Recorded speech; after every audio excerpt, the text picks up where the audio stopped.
اللهم انفعنا بما علمتنا وعلمنا ما ينفعنا وزدنا علما وبارك لنا في علمنا وارزقنا الإخلاص في القول والعمل كاملا وعلما نافعا لا ينسى وتوفيقا دائما وصحة ويقينا وعافية. اللهم افتح لنا كل خير ويسر لنا كل أمور. اللهم انصر المجاهدين وارحم المستضعفين ودمر أعداء الدين واطمس على أموالهم آمين يا رب العالمين. Alhamdulillah kaum muslimin rahimakumullah. Kita lanjutkan pembacaan kitab Al-Buyu' karya Mbah Imam Al-Ghazali rahimahullah ta'ala. Dan kita sudah sampai pada Al-Babus Sabi'a Asyara, bab yang ke-17, Al-Bay'u fil Harbi, jual beli di dalam peperangan. Maksudnya, bolehkah kita melakukan jual beli pada saat peperangan terjadi? Hadis 55 an Abi Qatadah radhiyallahu anhu qala kharajna, kami keluar ma'a Rasulillah sallallahu alaihi wasallam ama Hunainin, pada tahun perang Hunain, yaitu tahun 8 Hijriah. Fa'atahu, lalu Nabi memberikan kepada Abu Qatadah yakni dir'an, yaitu baju besi. Fabi'tu, maka saya pun menjual ad-dir'a, baju besi tersebut. Fabta'tu bihi, lalu saya membeli dengannya makhrafan, kebun fi Bani Salimah, pada Bani Salimah. Fa innahu, maka sesungguhnya kebun itu la awwalu malin, sungguh pertamanya harta, ta'athaltuhu, yang saya menjadikannya modal atau saya menjadikannya sebagai harta simpanan fil islami, di dalam Islam. Hadis muttafaqun alaih. Hadis ini dikasih judul oleh beliau Mbah Ghazali rahimahullah, jual beli dalam peperangan. Kaitannya pada kalimat apa? Yaitu pada kalimat fabi'tu ad-dir'a, lalu saya menjual baju besi. Dalam bahasa Arab, kata-kata fa yang artinya lalu ini disebut oleh para ulama yaitu lit tertib, menunjukkan urutan, bidu bila tarakhin, tanpa ada jeda. Jadi fabi'tu, saya langsung, ya, lalu saya langsung menjual. Itu makna fa, tidak ada jeda. Begitu dikasih baju besi langsung dijual. Nah, ketika diberinya itu adalah pada waktu perang, karena perang selesai, kemudian Rasul kasih dia baju besi hasil perang, kemudian dia jual, nah, maka kata-kata fa ini menunjukkan apa? Berarti kejadiannya menjualnya itu pada saat perang tersebut. Tapi apakah harus fa itu menunjukkan itu? Sebenarnya tidak harus. Sehingga menurut saya judul ini Al-Bay'u fil Harb, ya, menjual di dalam kondisi peperangan, ini tidak harus diambil kesimpulan seperti itu. Bisa juga dia menjualnya setelah pulang. Sudah pulang dari perang, kemudian sampai rumah, fabi'tu dir'a, lalu saya jual baju besi. Masih ada kemungkinan seperti itu, masih ada. Nah, kalau kemungkinan yang kedua ini yang betul terjadi, berarti judulnya tidak tepat. Tapi seandainya kemungkinan pertama yang terjadi, maka judulnya sudah sesuai dengan hadis ini. Ya, masih bisa apa? Diambil kesimpulan seperti itu. Kemudian apa sih fungsinya judul ini? Yaitu jual beli dalam perang. Memang kenapa kalau jual beli dalam perang? Ketika kita berjual beli dalam perang, yang dijual adalah dir'an, baju besi. Ini kan termasuk senjata, Pak. Ini kalau yang membeli musuh itu bisa menjadi bumerang bagi kita. Jual bom, ternyata yang membeli adalah musuh. Nah, nanti bisa digunakan untuk menyerang kita. Nah, maka yang saya paham dari judul bab ini adalah, bolehkah melakukan jual beli dalam perang? Padahal ada kemungkinan barang yang kita jual akan jatuh ke tangan musuh. Kalau jatuh ke tangan musuh, maka bisa menjadi bumerang kepada kita. Mirip dengan bab ini adalah bab yang ditulis oleh Imam Bukhari dalam kitab Sahihnya. Hanya ada sedikit perbedaan, ya. Bai'is silah. Imam Bukhari mengatakan babu bai'is silah, bab menjual senjata fil fitnah, di masa fitnah, wa ghairiha, dan selainnya. Wa kariha Imran bin Husain, sahabat Nabi Imran membenci bai'ahu, menjual senjata fil fitnah, di masa fitnah. Fitnah itu apa? Dijelaskan oleh guru kami Syekh Mustafa Al-Bugha. Al-fitnah, yang dimaksud fitnah adalah ma yajri bainal muslimin, sesuatu yang terjadi antar kaum muslimin minal hurub, berupa peperangan. Jadi perang dengan orang kafir namanya jihad, perang ya. Tapi perang sesama muslim disebut fitnah. Nah, kata Imam Bukhari, bolehkah menjual senjata pada musim fitnah atau tidak boleh? Karena kalau kita menjual senjata pada musim fitnah, itu bisa digunakan oleh orang-orang yang melakukan fitnah, sehingga dia beli senjata untuk bunuh sesama muslim. Nah, maka hukumnya boleh nggak kita menjual pada saat terjadi tersebut? Fikihnya Imam Bukhari tidak boleh, karena beliau menampilkan di sini pendapatnya Imran bin Husain. Dia tidak menyukai, ya, kata-kata makruh, tidak menyukai ini untuk orang-orang dulu, itu maksudnya adalah haram. Nah, maka yang saya paham ya dari judul bab ini, Al-Bay' fil Harb, mirip dengan judul yang dibuat oleh Al-Imam Al-Bukhari rahimahullahu ta'ala. Wallahu a'lam bissawab. Kemudian kita ambil beberapa faedah. Faedah yang pertama, hadis ini menceritakan tentang sahabat Nabi Abu Qatadah. Abu Qatadah ini punya julukan. Julukannya adalah Farisu an-Nabi sallallahu alaihi wasallam, ahli kudanya Nabi sallallahu alaihi wasallam. Jadi ada sahabat-sahabat Nabi yang ahli perang. Nah, ahli perang itu kan bermacam-macam ya. Ada yang ahli kuda, ada yang ahli panah. Nah, ini Abu Qatadah terkenal sebagai Faris an-Nabi sallallahu alaihi wasallam, ahli kuda Rasul sallallahu alaihi wasallam. Karena memang berkuda di masa dulu untuk masalah jihad ini sangat penting. Buktinya pentingnya sampai disebutkan oleh Allah dalam Quran. Bayangkan Pak, latihan kuda sampai disebutkan dalam Quran. Surat Al-Anfal ayat 60. Wa a'iddu lahum mastata'tum min quwwati wa min ribatil khail. Siapkan untuk musuh apapun yang kalian mampu berupa kekuatan apapun, dan juga ribatil khail, menunggang kuda. Untuk apa? Turhibu nabihi aduwallah, atau turhibun, dua qiraah. Kalian bisa menakut-nakuti dengan itu kepada musuh-musuh Allah. Jadi ahli kuda bisa menakut-nakuti musuh-musuh Allah. Nah, kuda kan larinya kencang ya. Nah, maka untuk perang itu bisa mengerikan karena bisa mengejar musuh dengan sangat cepat sehingga mereka kewalahan untuk bisa lari dari kejaran tersebut. Maka Abu Qatadah ini fadilahnya dalam masalah kuda, bukan dalam masalah ilmu dan sebagainya. Kemudian faedah berikutnya, yang dimaksud perang Hunain ini adalah pada tahun 8 Hijriah, karena Hunain ini terjadinya setelah Fathu Makkah. Beliau Rasulullah berada di Makkah, Fathu Makkah, habis itu lanjutkan perjalanannya menuju Hunain, terjadi perang Hunain. Nah, maka Hunain ini nama satu tempat, disebut perangnya perang Hunain karena tempatnya di Hunain. Perang Hunain termasuk perang yang populer karena disebutkan dalam Al-Quran pada surat At-Taubah ayat 25. Allah mengatakan, wa yauma Hunainin il a'jabatkum kathratukum. Ingatlah kejadian perang Hunain ketika kalian takjub dengan jumlahnya banyak kalian. Karena takjub dengan jumlah banyak, falam tughni ankum syai'a, maka jumlah itu tidak berguna untuk kalian sama sekali. Wa dhaqat 'alaikumul ardu bima rahubat, malah bumi yang luas menjadi terasa sempit karena kalah. Nah, banyak ini maksudnya adalah 12.000 Pak. Karena dari Madinah menuju Mekah itu 10.000 sahabat Nabi. Kemudian sampai di Mekah, Fathu Makkah, orang-orang Mekah masuk Islam. Yang masuk Islam 2.000 orang. Nah, 10.000 tambah 12 tambah 2 berarti 12.000. Nah, mereka langsung takjub. Wah, jumlah kita banyak sekali. 12.000 nggak bakal kita kalah nih. Nah, gara-gara ngomong kayak begitu, malah falam tughni ankum syai'a. Allah tarik pertolongannya karena bangga dengan jumlah banyaknya, sehingga mereka pun kalah dalam perang Hunain ini, meskipun akhirnya dimenangkan oleh Rasulullah sallallahu alaihi wasallam. Ini kondisi perang Hunain yang kalahnya gara-gara bangga. Faedah berikutnya, di sini Rasulullah ngasih kepada Abu Qatadah dir'an, baju besi. Kenapa dikasihkan kepada Abu Qatadah? Kan ghanimah itu kan dibagi rata, Pak. Jadi setelah ghanimah dikumpulkan, itu 1/5 diambil untuk Allah dan Rasul, 4/5-nya dibagi rata untuk pasukan. Lah ini kok diberikan khusus kepada Abu Qatadah, ada apa ini? Nah, ternyata ada sebabnya. Sebabnya disebutkan dalam hadis yang lebih lengkap. Rasulullah SAW bersabda, "Man qatala qatilan falahu salabuhu."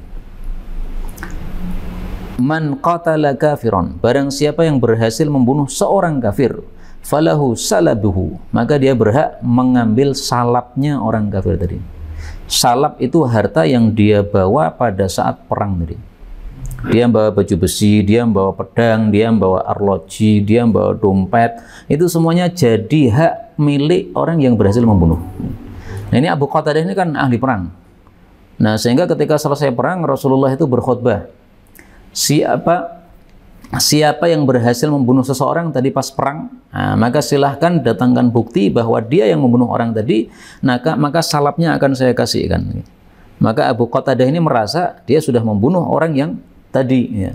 Akhirnya Abu Qatadah berdiri mengatakan, siapa yang tadi melihat saya membunuh ini, ya, silahkan jadi saksi saya, karena Rasulullah nyuruhkan ada saksinya. Ini hadisnya yang lebih lengkap, ya. Man aqamal bayyinah, barang siapa yang bisa mendatangkan saksi ala asirin, terhadap satu tawanan yang akhirnya terus dibunuh itu tadi maksudnya, falahu salabuhu, maka dia mendapatkan salapnya. Hadis riwayat Baihaqi, derajatnya sahih. Nah, akhirnya Abu Qatadah kemudian berhasil untuk mendatangkan saksi.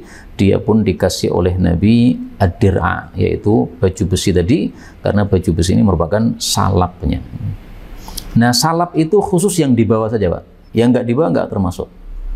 Maka seandainya ada orang misalnya bawa kartu ATM, ya, itu isinya yang di bank sono itu bukan menjadi salap, karena tidak dibawa, ya. Yang dibawa kan kartunya saja kan. Nah, berarti ya kartunya saja yang jadi milik dia.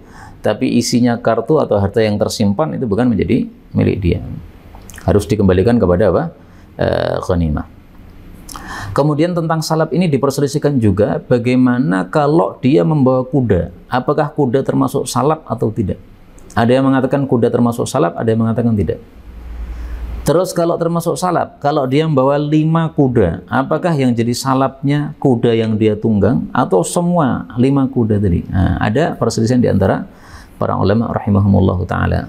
Tapi yang jelas, ya, pedang itu jelas termasuk salap. Kemudian baju besi ini termasuk salap, termasuk juga yang nempel-nempel di tubuh, ya, arloji dan sebagainya, itu termasuk salap. Dan dari sini hukum tentang salap ini, barang siapa yang membunuh seorang kafir maka dia mendapatkan salapnya. Ini menunjukkan keindahan hukum Islam, Pak. Islam itu sangat menghargai pekerjaan. Perang kan ramai banyak orang, ya, tapi ada yang aktivitasnya banyak, ada yang aktivitasnya sedikit. Nah, ini kalau dikasih sama itu kan nggak adil. Dia selalu berada di depan, kemudian keringatnya bercucuran, kemudian luka-luka banyak karena berada di depan.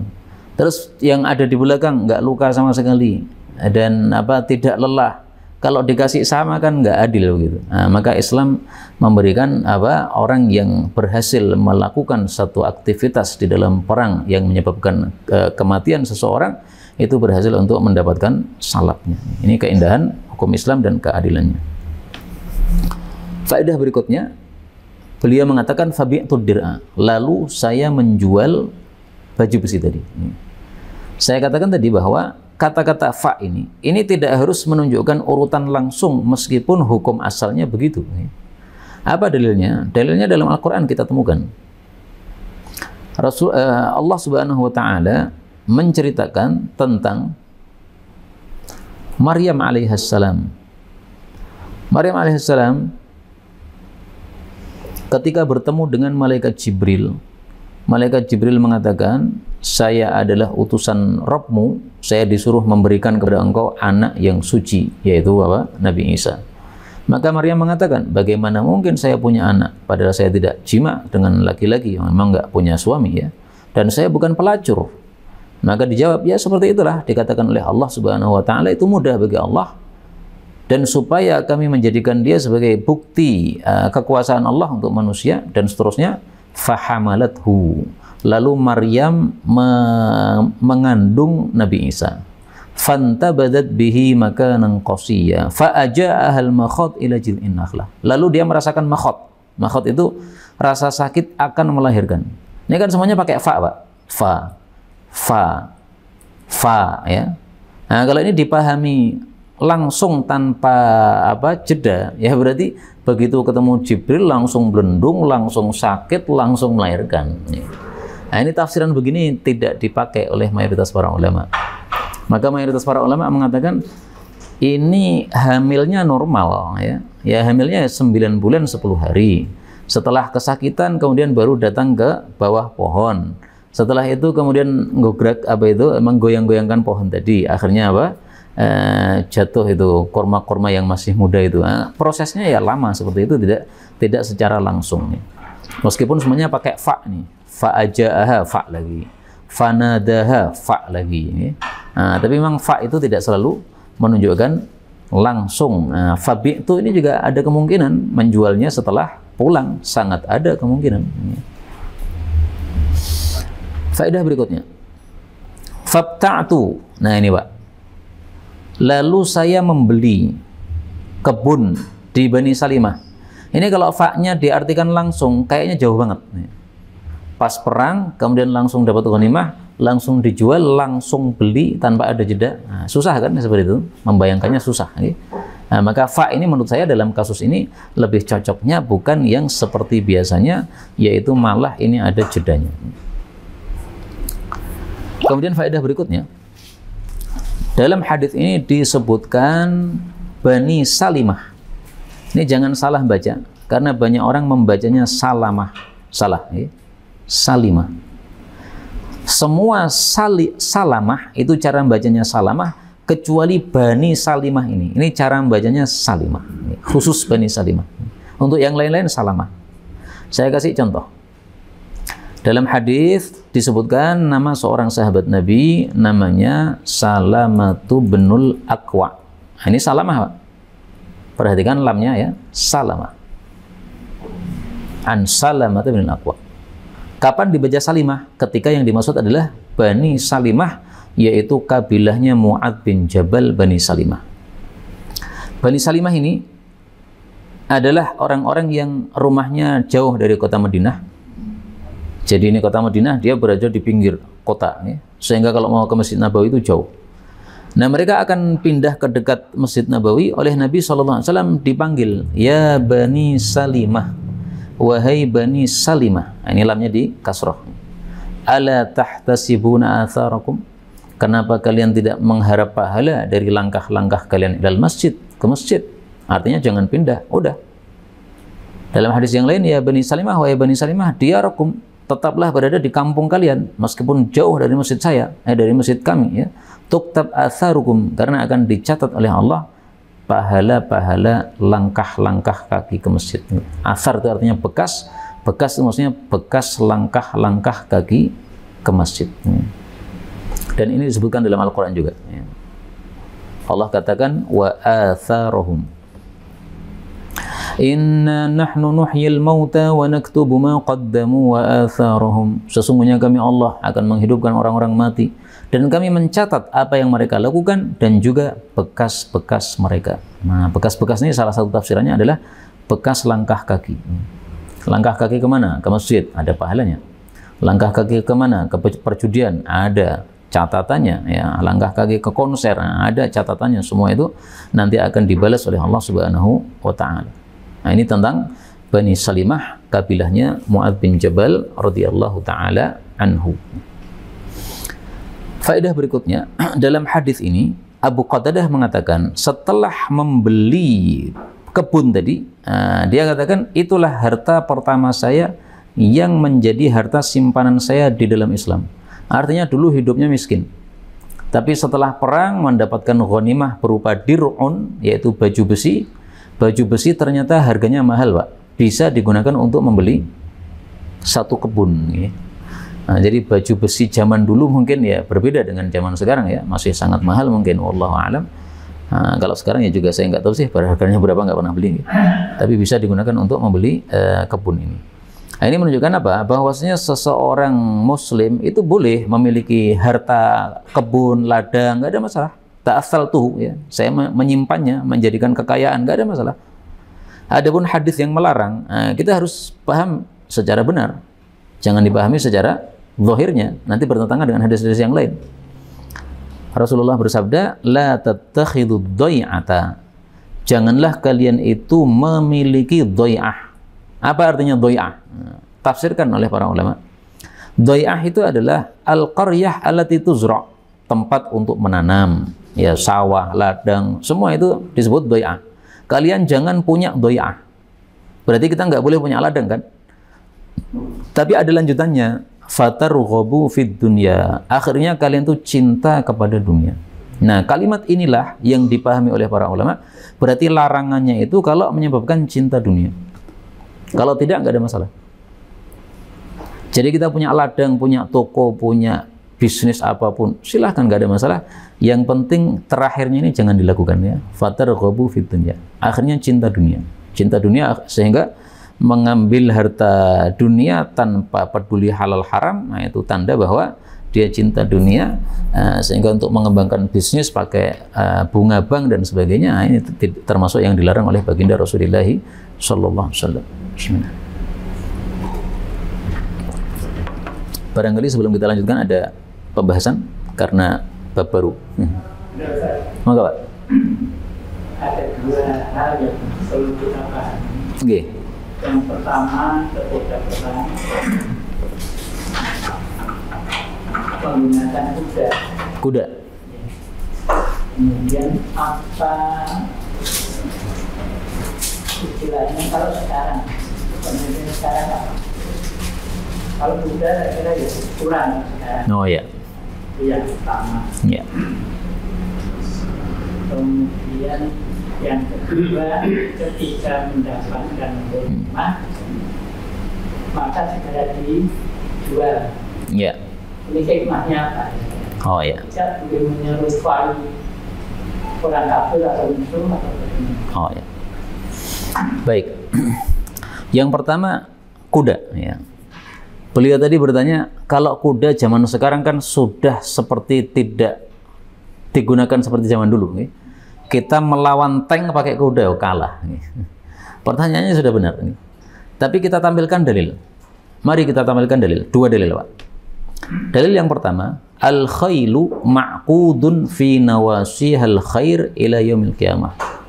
Kuda itu masih terikat pada ubun-ubunnya kebaikan sampai hari kiamat. Sampai hari kiamat, berarti nggak ada batasnya. Meskipun sudah modern, tetap apa? Terpakai. Kebaikan itu apa saja? Al-ajru pahala, wal maghnam dan ghanimah rampasan perang. Hadis muttafaqun alaih. Dan ini yang membuktikannya adalah para mujahidin di pegunungan, Pak. Di pegunungan itu tank nggak ada gunanya. Yang berguna malah kuda ini. Jadi ini hadis menunjukkan bahwa kuda tetap masih terpakai sampai kiamat. Tapi memang penggunaannya tidak di semua tempat. Di tempat-tempat datar ya kuda kalah dengan apa? Dengan tank. Dalil yang kedua, perhatikan sabda Nabi. Sabdanya umum. Beliau mengatakan, urmu lemparkan, warkabu dan tunggangilah. Wa antarmu, kalian melempar, ahabbu ilayya, lebih saya sukai min antar kabu, daripada kalian menunggang. Nah, di sini uniknya, beliau tidak mengatakan lemparkanlah anak panah, tidak mengatakan tunggangilah kuda, tapi lemparkan dan tunggangi. Maka ini mencakup segala yang dilempar dan segala yang ditunggangi.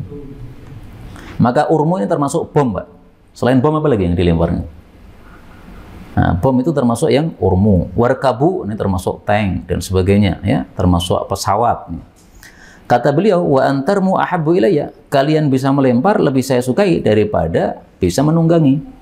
Karena melempar itu bisa lebih jauh. Kalau menunggangi itu ya dekat aja. Tank itu seberapa sih kalau nembak ya? Tapi kalau bom, nah, kita bisa mencet dari rumah, bisa sampai berkilo-kilo di negara yang lain. Nah, maka ini hadis yang kedua mencakup semuanya, baik tank maupun yang lainnya, semuanya kena. Nah, maka keunikan sabda Nabi di sini ya, beliau menyampaikan dengan kata-kata yang mencakup segala sesuatu, urmu warkabu. Ini pertanyaan yang pertama tentang kuda. Pertanyaan yang kedua tentang ghanimah ya. Ini ghanimahnya kok langsung dijual nih? Apa hikmahnya? Saya belum pernah membaca masalah ini. Tapi ini langsung dijual pun juga pemahaman dari siapa ini tadi? Mbah Ghazali rahimahullah ya. Al-bai' fil harb ya, dipahami oleh beliau jualnya pada saat perang karena fa memang menunjukkan tanpa urutan. Tapi sudah kita bahas tadi bahwa tidak selalu begitu. Fa ini bisa juga ada jeda padanya. Nah, kalau ada jeda berarti ini tidak menunjukkan langsung dijual. Wallahu a'lam bishawab. Kalau yang zahir ya Abu Qatadah karena miskin gitu. Akhirnya ketika dapat harta ghanimah yang mahal, dia beli tanah. Nah, setelah beli tanah, dia jadikan sebagai harta simpanan dia untuk kekayaan dia. Ada yang lain mungkin?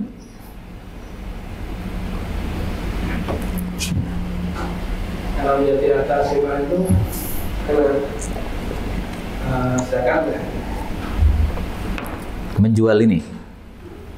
Ya, harta simpanan kalau jadi tanah. Oh, tak asal tuh. Oh ya. Kalau seseorang memiliki kebun, ya, apakah ada zakatnya? Memiliki kebun ini tergantung digunakan untuk apa, Pak? Kalau memiliki kebun digunakan untuk bertanam, maka tidak ada zakat pada tanahnya, tapi ada zakat pada hasil tanaman. Kalau kita memiliki atau membeli tanah digunakan untuk bisnis, jual beli tanah, maka kenanya adalah zakat bisnis tanah. Kalau membeli tanah digunakan untuk anak turunnya, maka tidak ada zakat sama sekali. Nah, ta'asal tuh saya menyimpan dia. Menyimpan ini niatnya apa kita nggak ngerti. Apakah maksudnya menyimpan itu untuk tanaman, ataukah maksudnya untuk dijual suatu saat nanti, ataukah untuk anak turunnya? Nggak tahu kita. Kalau niatannya dia untuk dijual suatu saat nanti, maka di situ ada zakat jual beli, zakat perbisnisan. Tampaknya panjenengan punya tanah ini. Nah, silakan niatnya apa, tergantung. Kalau niatnya untuk anak, nggak ada zakat. Bertahun-tahun nggak ada zakat. Untuk anak loh ya. Kalau niatnya nanti kalau udah mahal saya jual, nah itu berarti apa? Ada niatan untuk berbisnis tanah, di situ ada zakat. Kalau yang kepepet dijual itu sama. Kepepet dijual nih. Wah, ini belum pernah saya baca nih, Pak.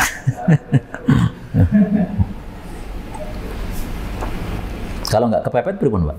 Tidak dijual. Untuk apa? Untuk simpanan. Ya itu mungkin ya, wallahu a'lam. Kena zakatnya pas mau jual. Mungkin lah ya. Karena ngalahin pajak. Pajak apa, Pak? Pajak tanah. Oh, ada nih. Nggak masalah. Iya, beda memang. Tapi ya kalau mau aman dikeluarkan zakatnya nggak apa-apa. Tapi secara hukum fikih saya belum baca itu. Kalau niatannya adalah jualnya ketika kepepet saja, kalau tidak kepepet tidak akan dijual, saya nggak ngerti itu. Baik, bab berikutnya nih, bab tsamin asyar, tsamina, ya, bab yang ke-18. Fadlul iqalah, fadilah iqalah. Iqalah itu definisinya adalah menerima pembatalan jual beli, itu namanya iqalah. Saya beli, kemudian panjenengan setelah menjual barang panjenengan, saya merasa menyesal. Wah, kok barang gini saya beli. Nah, akhirnya saya datang kepada antum, saya mengatakan saya nyeseli, Pak. Ya sudah, barangnya kembalikan ke saya, duitnya saya kembalikan. Itu namanya iqalah.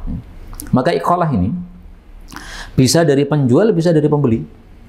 Saya membeli, saya nyesal, saya kembalikan. Berarti penjualnya iqalah.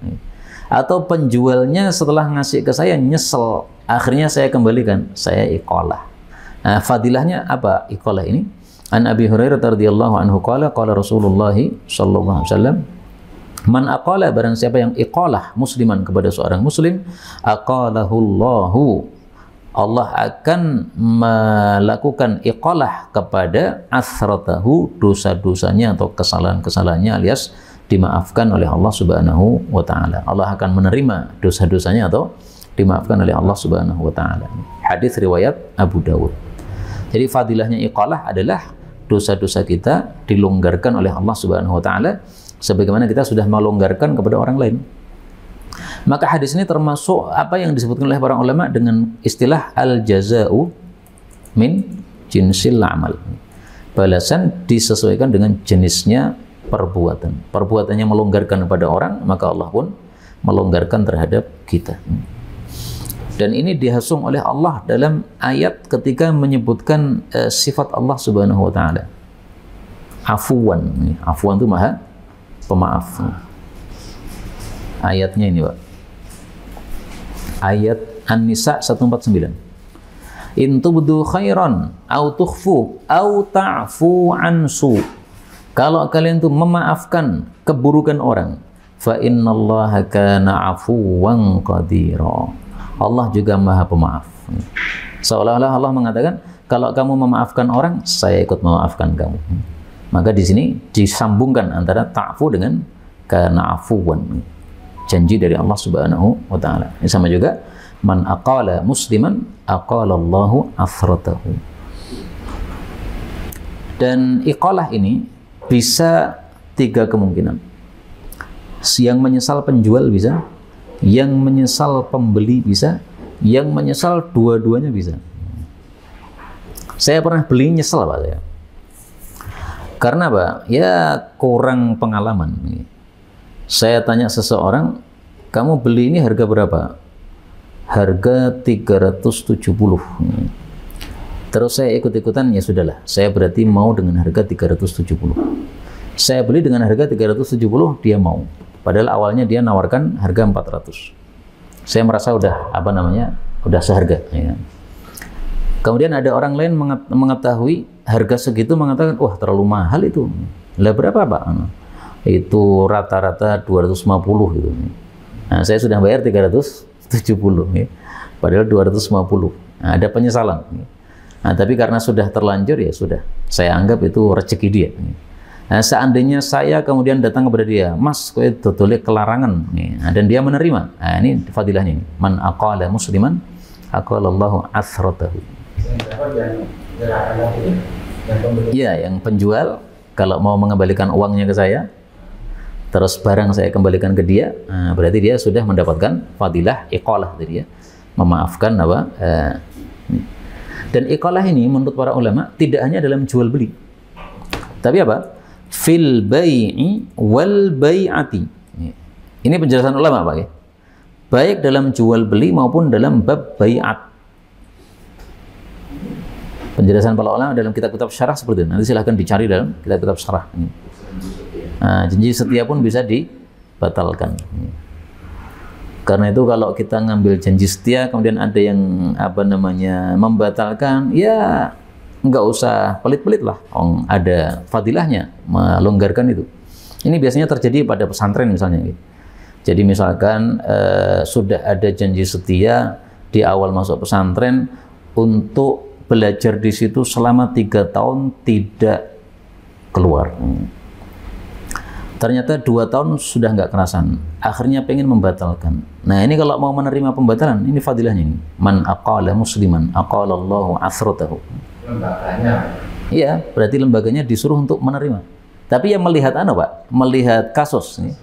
Kalau kasusnya memang dia memudahkan, ya boleh dia mempersulit ya. Tapi kalau memang dia punya keperluan karena tidak mampu untuk melanjutkan, masuk akal, ya udah dimaafkan saja. Karena sebagian ada yang sangat ketat sehingga terlalu memberatkan kepada murid-muridnya dari sisi aturan-aturan gitu. Wallahu a'lam.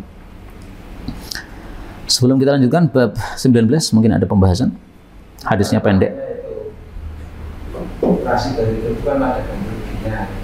Nah, boleh ada ganti rugi sesuai kesepakatan di awal. Kan di awal biasanya ada kesepakatan, Pak. Lanjut 3 tahun di sini gratis. Kalau tidak selesai nanti membayar uang makan. Nah, misalnya sesuai dengan sesuai dengan persyaratan. Tidak boleh lepas begitu saja, nggak bisa. Sesuai persyaratan karena ada hadis yang lain. Al-muslimuna inda syurutihim. Kaum muslimin itu disesuaikan dengan persyaratan yang disepakati antar mereka fima uhilla. Persyaratannya halal. Kalau persyaratannya haram nggak boleh. Halal harus ditunaikan. Baik, bab berikutnya al-bab tasi' asyar, bab yang ke-19. Man ba'a ma'iban, orang yang menjual barang cacat, fa'alaihi, maka wajib atasnya ayyubayyinah, untuk menjelaskan cacat tersebut. Jadi boleh menjual barang cacat, tapi harus dijelaskan bahwa barangnya cacat. Kalau tidak, berarti termasuk ghish. Nah, sementara ghish itu diancam oleh Nabi dengan ancaman berat. Man ghasyana falaysa minna.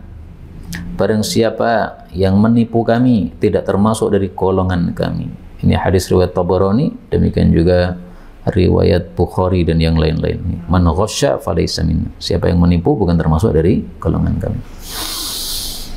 Hadis 57, an Uqbah bin Amir radhiyallahu anhu qala sami'tu Rasulullah sallallahu alaihi wasallam yaqulu al-muslimu, orang muslim itu akhul muslim, saudaranya orang muslim yang lain.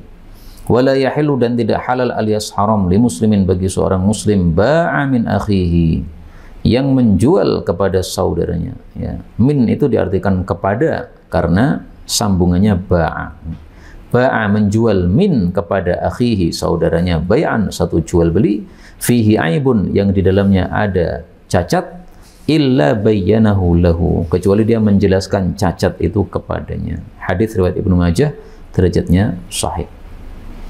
Hadis ini menunjukkan bahwa menjual cacat tanpa diberitahukan itu hukumnya haram, karena beliau mengatakan la yahil, tidak halal. Dan ini termasuk bab tadi, ya, ghish tadi. Man ghasyana laisa minna. Apa definisi ghish?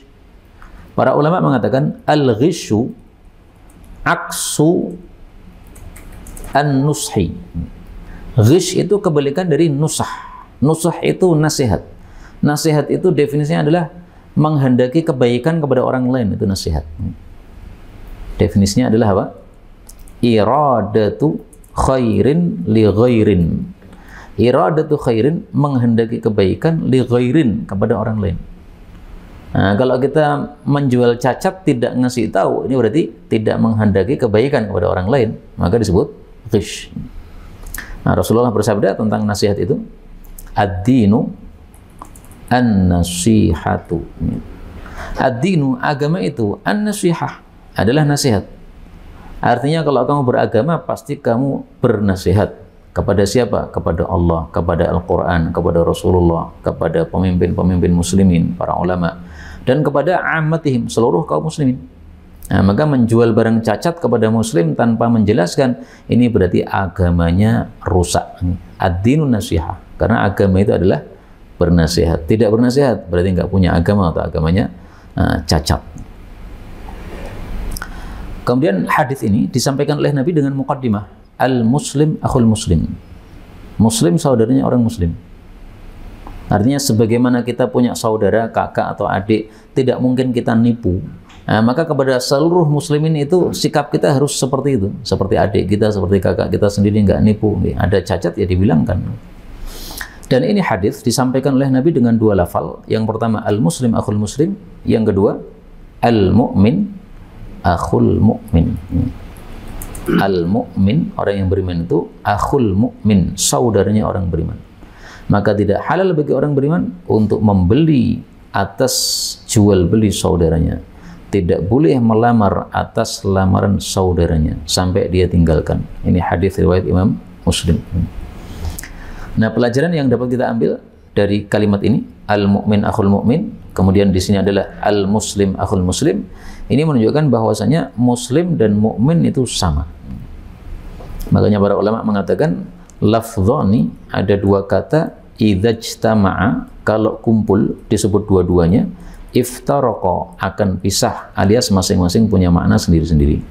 Wa idza, tapi kalau iftaraqa, berpisah, alias disebutkan satu saja, maka ijtama'a, maka menjadi kumpul alias mengandung makna yang lain. Al-muslim mengandung makna mukmin karena disebutkan muslim saja.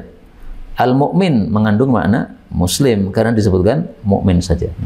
Tapi kalau disebutkan mukmin dan muslim, itu mukmin punya arti sendiri, muslim punya arti sendiri. Contoh, Rasulullah SAW bersabda, al-muslimu man salimal muslimuna min lisanihi wa yadihi. Wal mu'minu, adapun orang yang beriman. Al-muslim, orang muslim adalah man salimal muslimuna min lisanihi wa yadihi. Apabila semua orang muslim itu selamat dari gangguan lidahnya dan tangannya.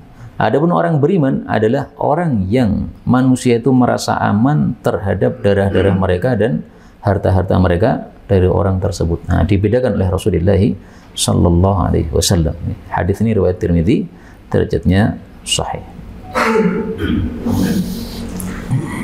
Sebelum kita lanjutkan, barangkali ada pembahasan, Pak. Bismillah.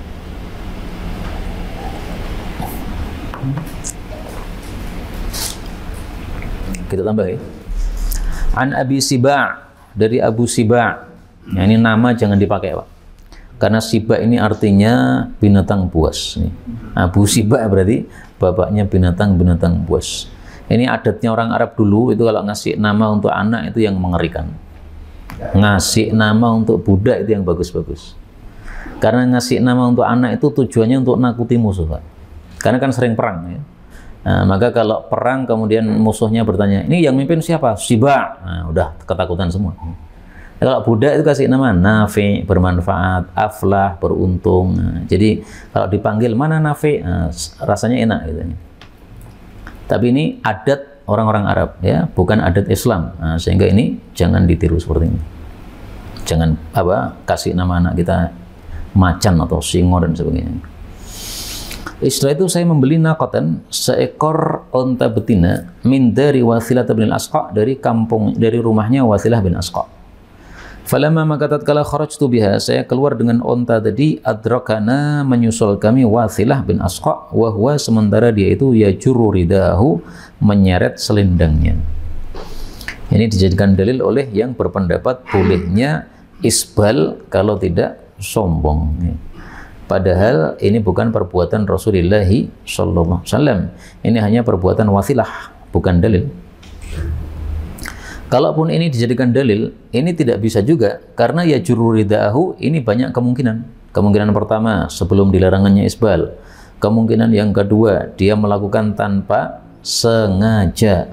Nah, kalau sengaja isbal, itu adalah termasuk yang diharamkan. Ini fikih yang saya pakai, meskipun saya jujur ya, ada khilaf di antara para ulama dalam hal ini.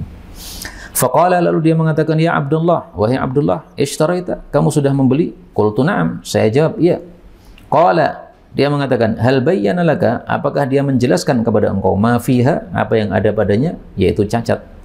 Qultu, saya bertanya lagi, wa ma fiha, memang ada apa padanya? Qala, dia mengatakan, innaha lasaminatun dhahiratus sihah. Sesungguhnya dia itu sungguh gemuk dan tampak sehatnya. Qala, faqala, aradta biha safaran? Apakah kamu menghendaki safar dengan onta tadi? Am aradta biha lahman? Apakah kamu menghendaki daging untuknya? Qultu, bal bahkan aradtu 'alaiha al-hajj. Saya menghendaki haji di atas onta tadi. Qala, fa inna bi khuffiha naqban. Maka sesungguhnya pada kakinya itu ada lubang. Nih. Jadi Masya Allah, Pak. Ontanya gemuk, tapi kalau untuk perjalanan nggak cocok, karena kakinya ada lubang. Maka dia bertanya, kamu tujuannya untuk apa nih? Disembelih, dimakan, atau untuk safar? Kalau untuk dimakan sudah, silahkan ambil ya, nggak ada cacat. Tapi kalau untuk safar, gemuknya gemuk, tapi ada lubang di kaki, berarti cacat itu nanti. Perjalanannya tidak bisa kuat sebagaimana yang tanpa lubang. Adakah di antara kita jual mobil sedetail ini, Pak? Mobil pernah mengalami cacat, kemudian dipoles gitu, habis itu dijual, tapi diem. Gitu. Yang kira-kira polesannya nanti 2 bulan nanti akan rusak lagi, atau mungkin karena dilem ya. Nah, kira-kira nanti lemnya itu 2 bulan akan tetel. Gitu. Kalau tidak dijelaskan, masuk sini, Pak. Dan saya kira banyak orang yang tidak menjelaskan. Karena cacat kalau dijelaskan menyebabkan harganya jadi turun. Nah, hadis-hadis ini ditampilkan oleh beliau ini supaya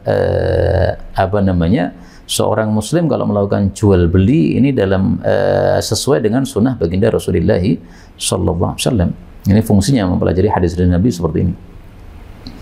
Qala faqala sahibuha, maka temannya mengatakan, aslahakallahu, semoga Allah memperbaiki engkau. Ma turidu ila hadha tufsidu alayya, apa yang engkau kehendaki kepada ini, engkau merusak bisnis saya. Qala inni sami'tu Rasulullah sallallahu alaihi wasallam yaqul, oh enggak, saya enggak mau merusak bisnis kamu, tapi saya mendengar sabda Nabi, la yahillu, tidak halal li ahadin, untuk seorang pun yabi'u syai'an, menjual apapun juga, alla yubayyina, salah ini yubayyinu ya, yubayyina. Allah yubayyina, bahwa dia tidak menjelaskan ma fihi, cacat yang ada padanya. Wala yahilu, dan tidak halal alias haram, liman ya'lamu dzalika, bagi orang yang mengetahui hal itu, cacat itu, alla yubayyinah, bahwa dia juga tidak menjelaskannya, nggak boleh. Kamu penjualnya harus menjelaskan. Saya meskipun tidak menjual, tapi saya tahu saya harus menjelaskan.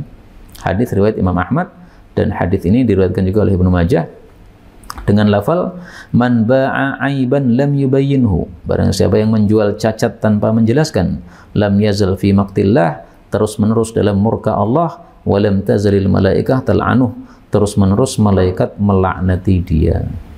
Tapi hadis ini derajatnya dhaifun jiddan, dalamnya ada rawi bernama Baqiyah, dia seorang perawi mudallis dan gurunya seorang perawi yang dhaif. Jadi di sini ada dua sebab cacatnya hadis ini, yaitu rawi mudallis dan rawi dhaif.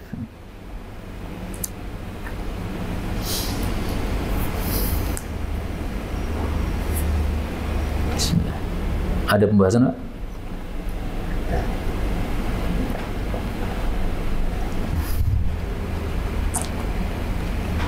Supaya panjenengan nggak ngantuk maksud saya. Karena kalau saya ngomong terus panjenengan ngantuk.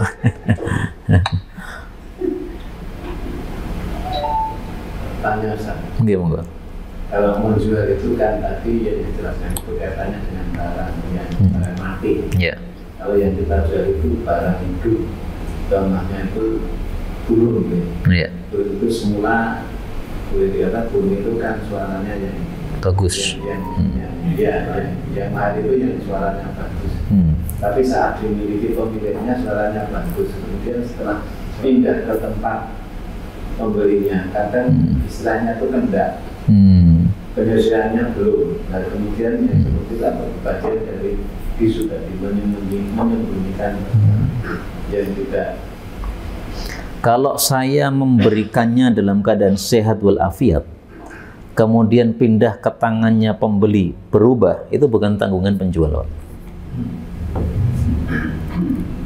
Tapi kalau sejak saya lepas sudah ada aibnya, itu harus dijelaskan.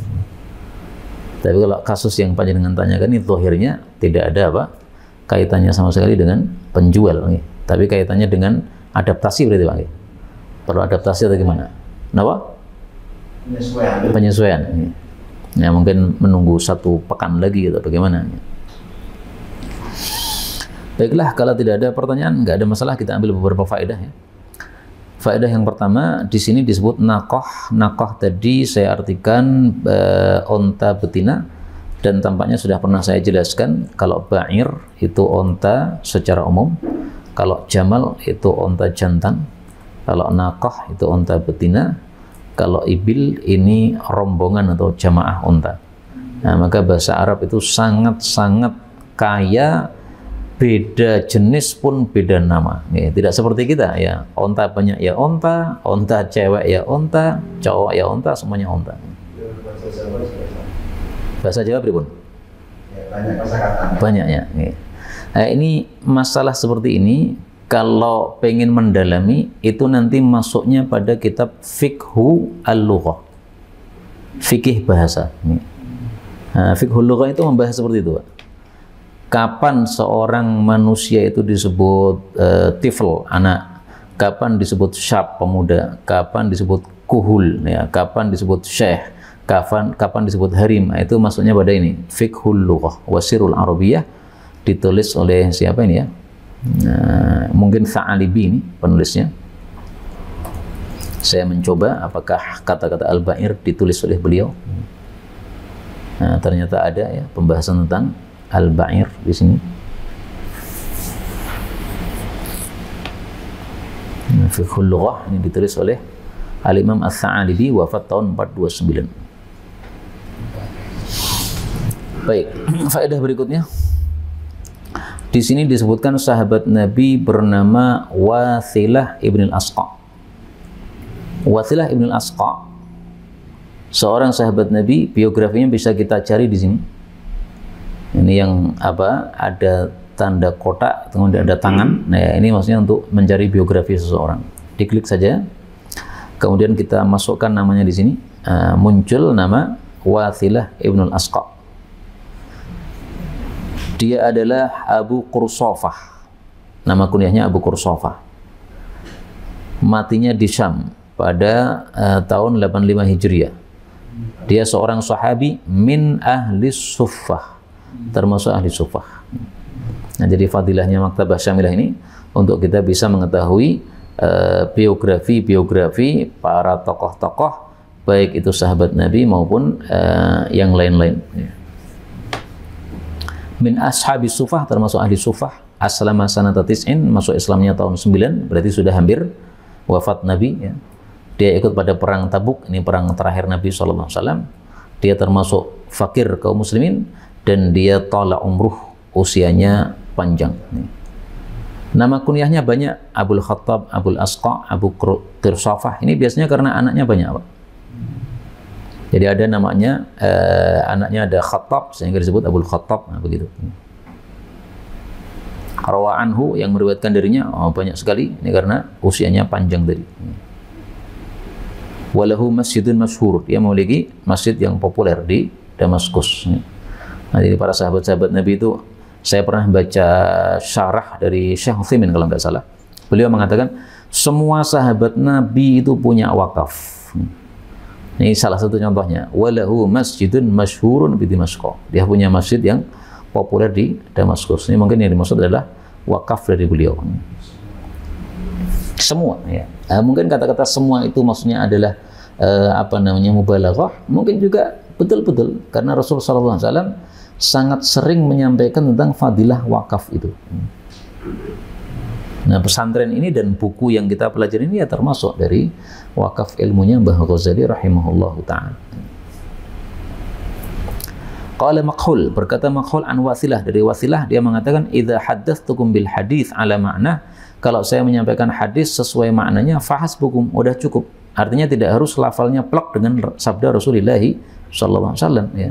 Yang penting maknanya sama, karena kalau harus sesuai plek itu susah ngapalkan sabda Nabi yang sesuai plek. Faedah berikutnya, ini tadi sudah disampaikan bahwa ya juru ridaahu, menyeret selendang, ini tidak menunjukkan bolehnya isbal, tapi bisa jadi karena apa? Dia tergesa-gesa. Apalagi kalimatnya menunjukkan itu, ya. Adrokana, menyusul kami, ya. Jadi setelah jual beli selesai, nah Wasilah ini mengetahui loh, ini barang cacat kok dijual. Nah, langsung dia susul. Nah, karena nyusul itu berarti tergesa-gesa sehingga ya juru ridaahu, dia pun menyeret selendangnya. Ini pernah dialami oleh Nabi, menyeret selendang, tapi bukan kesengajaan, tapi karena ada unsur tergesa-gesanya. Ingkasafatis syamsu, terjadi gerhana matahari, gelap gulita karena gerhana total. Maka Rasulullah ketakutan. Saking ketakutannya, faqaman Nabi SAW, Nabi bangkit, yajurru ridaahu, menyeret selendangnya. Selendangnya sampai ngelengsereh ke tanah, ya, berarti isbal. Nah, tapi ini tidak disengaja, Pak. Ini karena saking terkejutnya ada tanda-tanda kiamat ini. Sampai akhirnya beliau masuk masjid, para sahabat masuk masjid, kemudian sholat rakaatain sampai terjadi selesainya gerhana tersebut. Ini contoh saja bahwa yajurru ridaahu, itu bukan menunjukkan kesengajaan, tapi karena ada sebab-sebab tertentu. Faedah berikutnya, dalam hadis ini disebutkan aradtu 'alaihal hajja, saya menghendaki haji di atas unta. Dan ini sudah pernah kita bahas, mudah-mudahan tidak lupa, ya, bahwa para ulama berselisih pendapat mana lebih utama, haji dengan kendaraan atau berjalan kaki. Ibnu Abbas berpendapat lebih utama jalan kaki, karena Allah mengatakan wa'adzin finnasi bil haji, umumkan haji kepada para manusia, ya'tu karijalan, mereka akan datang kepada engkau dengan berjalan kaki, wa ala kulli dhamir, atau naik onta kurus. Nah, disebutkan berjalan kaki di awal, berarti lebih utama. Ini fikih Ibnu Abbas. Fikih mayoritas para ulama lebih utama pakai onta, karena Rasulullah juga menggunakan onta. Dari Madinah ke Makkah beliau nggak jalan kaki. Andaikan lebih utama jalan kaki, pasti Nabi jalan kaki. Ini. Tapi yang ngikuti fikih Ibnu Abbas bisa jawab, Pak. Tidak semua yang dipilih Nabi itu yang paling afdol. Karena Rasulullah kadang-kadang meninggalkan yang afdol karena kasihan kepada para sahabat. Beliau kalau jalan kaki, semuanya jalan kaki, coba gimana? Nanti di tengah jalan banyak yang mati nanti. Nah, tapi karena apa? Beliau kasihan kepada umatnya, beliau meninggalkan yang kadang-kadang meninggalkan yang afdol. Saya tampilkan dalilnya, mudah-mudahan ketemu.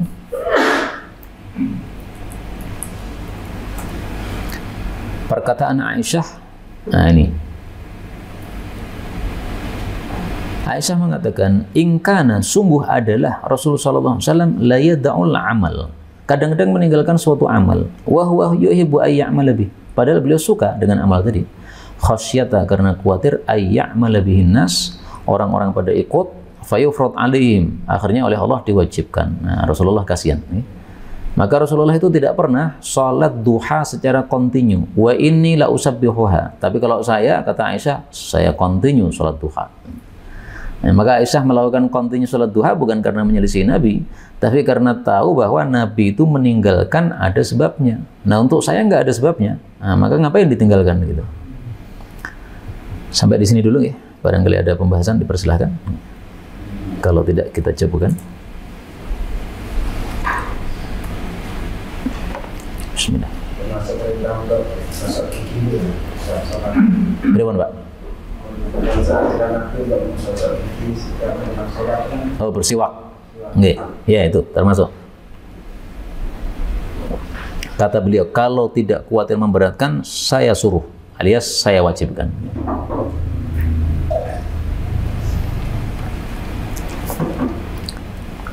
Tapi kalau itu Pak, beliau melakukan. Setiap siwak beliau melakukan. Kalau yang duha ini beliau tidak melakukan. Khawatir memberatkan. Iya. Nah. Ya, pendapat ulama itu memang begitu ya. Kalau memiliki satu pendapat gitu, bisa membantah pendapat yang lain. Dibantah masih bisa dijawab lagi. Ya, seperti itu. Nah, menurut panjenengan lebih cocok yang mana? Lebih utama jalan kaki atau lebih utama naik kendaraan? Yang penting sampai ke tujuan. Yang penting sampai ke tujuan, betul. Tapi pahalanya lebih besar mana? Dalilnya sebenarnya banyak Ibnu Abbas itu. Tidak hanya ayat tadi. Ayat itu ya sekedar tambahan menurut saya dalilnya. Dalil yang lebih inti ya sabda Nabi tadi ya. Tuktab atharukum. Langkah-langkah ini dikasih pahala oleh Allah Subhanahu wa Ta'ala. Ya, mudah-mudahan semua kita bisa haji mabrur dan umrah mabrurah. Amin ya rabbal alamin. Walhamdulillahirabbil alamin.